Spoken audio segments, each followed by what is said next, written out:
My YouTube channel let's do study with tricks. तो आज हम बात करेंगे बीएड के एक बहुत ही इंपॉर्टेंट टॉपिक के बारे में, जो कि क्या है, समावेशी शिक्षा। अब अगर बात करें कि ये टॉपिक बीएड फर्स्ट ईयर का है या सेकंड ईयर का, तो देखिए ये यूपी की बहुत सी यूनिवर्सिटी में ये फर्स्ट ईयर में है और बहुत सी यूनिवर्सिटी में ये सेकंड ईयर में है। अगर मैं बात करूँ सीसीएस यूनिवर्सिटी की, तो सीसीएस यूनिवर्सिटी में ये बीएड सेकंड ईयर का टॉपिक है, जो कि फर्स्ट बुक का फर्स्ट यूनिट का क्वेश्चन है और ये अभी तक बहुत बार आ चुका है, प्रीवियस ईयर में बहुत बार। अगर अब अभी बात करें हम लास्ट ईयर की, तो ये लास्ट ईयर भी ये क्वेश्चन जरूर आया था। तो देखिए क्वेश्चन क्या है हमारा, क्वेश्चन इस तरह से आता है कि समावेशी शिक्षा का प्रत्यय क्या है, इसकी परिभाषा दीजिए, इसकी आवश्यकता एवं महत्व के बारे में बताइए। तो यही क्वेश्चन आता है। ऐसा हो सकता है कि कभी इसमें से प्रत्यय ना पूछे, कभी इसमें से महत्व ना पूछे, कभी इसमें से आवश्यकता ना पूछे। हाँ, कभी कभी ये पूछ लेता है कि समावेशी शिक्षा के प्रकार बताइए। तो चलिए अब अपनी वीडियो स्टार्ट करते हैं और इसका बहुत ही अच्छा सा हम सॉल्यूशन स्टार्ट करते हैं। देखिए मैं एक बार आपको प्रीव्यू दिखा देती हूँ कि आज हम किस तरह से पढ़ेंगे। देखिए समावेशी शिक्षा को पढ़ेंगे, समावेशी शिक्षा की आवश्यकता को पढ़ेंगे, समावेशी शिक्षा की व्याख्या करेंगे, परिभाषा पढ़ेंगे, समावेशी शिक्षा का महत्व पढ़ेंगे और समावेशी शिक्षा की शाखाएं भी पढ़ेंगे, जो कि कभी कभी पूछ लेता है कि समावेशी शिक्षा की शाखाएं भी बताइए। तो चलिए स्टार्ट करते हैं। हम सबसे पहले समावेशी शिक्षा क्या होती है ये जान लेते हैं। देखिए समावेशी शिक्षा वो शिक्षा होती है जिसमें सामान्य बालक और विशिष्ट बालक की एक साथ व एक समान शिक्षा होती है।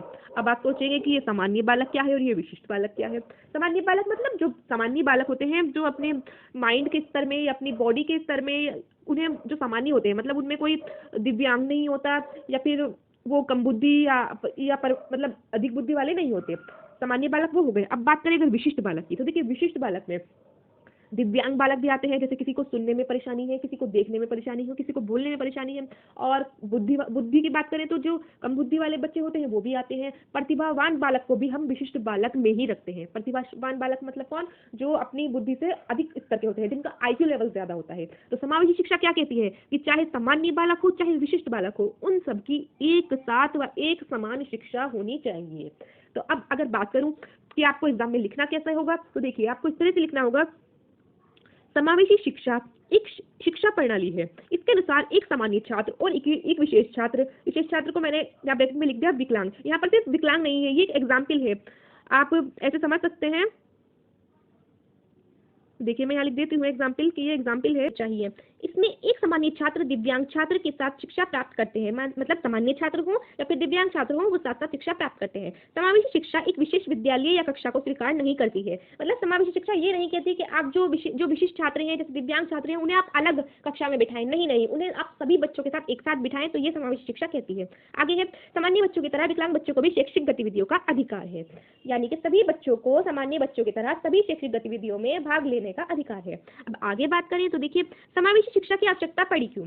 देखिए अगर आप एग्जाम में इस तरह से क्योट्स लिखेंगे कि segregation is against the law of nature, तो ये बहुत अच्छा लगता है, एग्जाम में तो बहुत अच्छा इफेक्ट पड़ता है इससे। तो आपको ये लिखना कि segregation is against the law of nature. Segregation क्या होता है, सेग्रेगेशन मतलब अलगाव, कि हम किसी को अलग कर रहे हैं, तो ये अगेंस्ट है हमारे नेचर के लॉ के। तो आप इस तरह से ये क्योट लिख सकते हैं। अब देखिए हम लिखेंगे समावेशी शिक्षा की क्या आवश्यकता है। तो समावेशी शिक्षा की आवश्यकता होती है सामान्य विद्यालय में विभिन्न प्रकार के बच्चे शिक्षा ग्रहण करते हैं, जिसमें कुछ बालक सामान्य बुद्धि के होते हैं तो कुछ बालक सामान्य से कम बुद्धि के, तो कुछ बालक प्रतिभावान बालक भी होते हैं। प्रतिभावान बालक जल्दी सीखते हैं, लेकिन आज के समय की आवश्यकता केवल प्रतिभावान बालकों पर ध्यान न देने की है, बल्कि जो सामान्य से कम है उनकी तरफ भी ध्यान दिया जाना चाहिए, ताकि वे भी देश के विकास में महत्वपूर्ण भूमिका निभा सकें।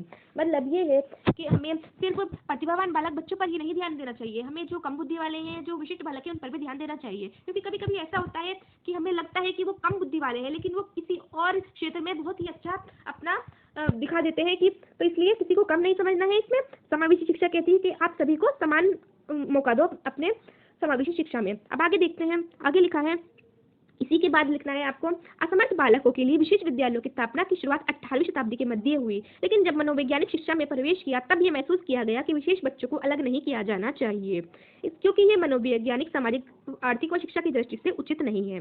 मतलब जैसे पहले ये होता था कि ये जो असमर्थ बालक होते हैं, असमर्थ बालक का मतलब भी यहाँ विशिष्ट बालक होते ही है, उनके लिए अलग से विशेष विद्यालयों की स्थापना की गई थी। लेकिन बाद में जब मनोविज्ञान शिक्षा में प्रवेश कर लिया तो मनोवैज्ञानिकों ने ये समझा, ये सोचा कि उन्हें अलग नहीं किया जाना चाहिए, क्योंकि इससे ये सामाजिक व आर्थिक व शिक्षा की दृष्टि से उचित नहीं है। आगे देखिए, इसीलिए विभिन्न प्रकार के बच्चों के लिए एक समान व एक साथ शिक्षा की व्यवस्था की गई, इसे समावेशी शिक्षा कहते हैं।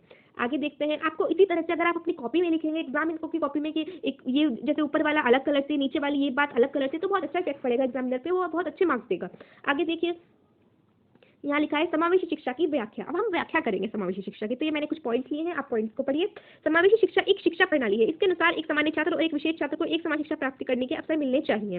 बिल्कुल वही बात है जो हमने पहले बताई थी कि अवसर मिलने चाहिए समान छात्रों के जैसे ही। आगे नेक्स्ट पॉइंट की बात करें, इसमें एक सामान्य छात्र दिव्यांग छात्र के साथ शिक्षा प्राप्त करते हैं। समावेशी शिक्षा एक विशिष्ट विद्यालय कक्षा को स्वीकार नहीं करती है। सामान्य बच्चों की तरह ही विकलांग बच्चों को भी शैक्षिक गतिविधियों का अधिकार है। आगे है, दूसरे शब्दों में समावेशी शिक्षा का अर्थ है कि सभी विद्यार्थियों को एक समान शिक्षा देना या प्रदान करना। इस शिक्षा में सभी बच्चों को समान रूप से शिक्षा दी जाती है। सभी बच्चों से अर्थ यहाँ पर क्या है, उनमें से कुछ विशिष्ट बच्चे हो सकते हैं शारीरिक विकलांग, कोई शारीरिक कमी हो जैसे सुनाई न देना, चलने में कठिनाई होना, या मानसिक विकलांग होना, या लिखने में कठिनाई होना, जो अन्य बच्चों से कमजोर हो सकते हैं। तो मतलब यहाँ पर पूरी व्याख्या कर दी है कि समावेशी शिक्षा क्या है और उसमें जो विशिष्ट बच्चे हैं उनसे क्या मतलब है। हमने यहाँ पर बता दिया कि दूसरे शब्दों में समावेशी शिक्षा का क्या अर्थ है। इसमें देखिए सभी एग्जाम्पल बता दिए कि विशिष्ट बच्चों का अर्थ क्या है। तो ये पूरी व्याख्या करता है कि समावेशी शिक्षा क्या है। आगे देखते हैं, आगे लिखा है समावेशी शिक्षा की परिभाषाएं। ये बहुत ही बार पूछी गई है कि समावेशी शिक्षा की परिभाषाएं बताइए। अब देखिए मैं अगर चाहती तो आपको बुक या मॉडल से बहुत ही टिपिकल सी डिफिकल्ट सी लैंग्वेज में जो है परिभाषाएं लिख देती, लेकिन मैंने बहुत इजी लिखी जो आपको याद हो जाएंगी। ऐसे याद करने को हमें हर क्वेश्चन में परिभाषा याद करनी पड़ेगी, तो हमें ऐसा याद करना चाहिए कुछ जो हमें एक बार पढ़ते ही याद हो जाए। तो देखिए पहली परिभाषा अगर पढ़े, समावेशी शिक्षा में समावेशी शिक्षा वो शिक्षा होती है जिसमें सामान्य विद्यालय में अधिगम बाधित अथवा अधिगम असमर्थ तथा सामान्य बालक को एक साथ शिक्षा दी जाती है। यानी समावेशी शिक्षा कौन सी शिक्षा होती है जिसमें सामान्य विद्यालय में, यहाँ पर कोई सामान्य कक्षा नहीं कह रहा है, आप इसमें डिफरेंस समझे कि सामान्य कक्षा नहीं है, सामान्य विद्यालय है, उसमें अधिगम बाधित बच्चों को लो, अधिगम असमर्थ बच्चों को लेना चाहिए और सामान्य बालक सब एक ही साथ शिक्षा दी जाती है। अब अगर बात करें कि एनसीईआरटी ने क्या कहा समावेशी शिक्षा के बारे में, तो एनसीईआरटी के अनुसार धर्म, जाति, लिंग, समाज, परिवार के आधार पर बिना भेदभाव के एक ही विद्यालय में शिक्षा देना समावेशी शिक्षा कहलाता है। तो देखिए कितनी इजी सी लैंग्वेज में ये आपकी परिभाषा हो गई तैयार एनसीईआरटी वाली कि धर्म, जाति या लिंग या समाज या परिवार के आधार पर किसी के साथ भेदभाव नहीं किया जाना चाहिए, बल्कि सभी को एक विद्यालय में शिक्षा देना ही समावेशी शिक्षा कहलाता है। आगे देखिए क्रो ने कहा है, क्रो एक मनोवैज्ञानिक है, उनके अनुसार है शिक्षा में सभी की भागीदारी सुनिश्चित करना ही समावेशी शिक्षा है। अगर आप इस जो ये परिभाषा है, अगर आप इस परिभाषा को क्वेश्चन में सबसे पहले ऊपर ही लिख देंगे तो उससे भी बहुत अच्छा इफेक्ट पड़ेगा कि ये सबसे इजी लैंग्वेज में समावेशी शिक्षा की परिभाषा है कि किस शिक्षा में सभी की भागीदारी होनी चाहिए, उसे ही समावेशी शिक्षा कहते हैं। आगे चलते हैं हम, परिभाषाएं हो गई हमारी। अब देखते हैं समावेशी शिक्षा का क्या महत्व है, इससे क्या क्या मतलब प्रभाव होता है। तो ये विशेष बच्चों को आत्मनिर्भर बनाकर उन्हें समाज की मुख्य धारा से जोड़ती है।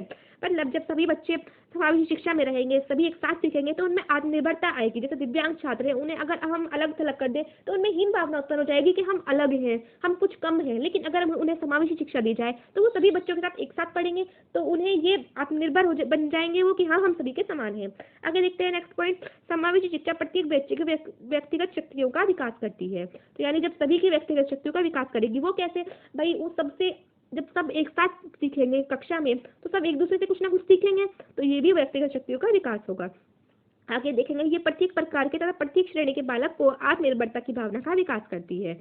नेक्स्ट है क्वेश्चन नंबर पॉइंट नंबर 4, समावेशी शिक्षा केवल विकलांग बच्चों तक नहीं बल्कि इसका अर्थ किसी भी बच्चे का बहिष्कार ना होना है। समावेशी शिक्षा में मतलब कि केवल सिर्फ यहाँ विकलांग बच्चों की बात नहीं हो रही है, यहाँ पर विशिष्ट बालक भी बहुत होते हैं भाई। जो प्रतिभावान बालक होते हैं वो तो विकलांग नहीं होते लेकिन वो विशिष्ट होते हैं। तो यानी यहाँ विकलांग बच्चों से नहीं, यहाँ पर हर प्रकार के बच्चों की बात हो रही है समावेशी शिक्षा में।